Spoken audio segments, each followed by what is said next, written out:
سررت اليوم بقدومي وزيارتي إلى جمعية البحرين للفن المعاصر في إطار النسخة الثالثة من السيمبوزيوم الخليجي للفنون. قدومي صراحة كان لمقابلة الأستاذ الفنان التونسي السيد محرز اللوز، اللي عمل العمل الفني اللي بحضنا هذا توا اللي هو فن النحت. ولكني زادت تفاجأت بوجود عديد الفنانين من عدة دول عربية وأجنبية. زرت عدة ورشات للفن، ورشة الرسم، ورشة النحت، ورشة الجرافيتي، عديد يعني الورشات.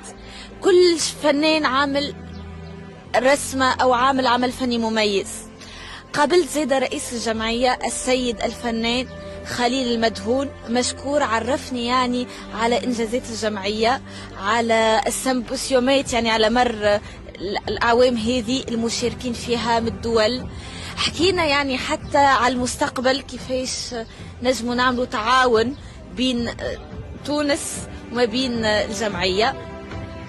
الصراحة المناخ اليوم كان مميز جدا. ريت طاقات عديدة من فنانين ناشئين، طلاب مدارس أو حتى من قامات فنية في العالم العربي.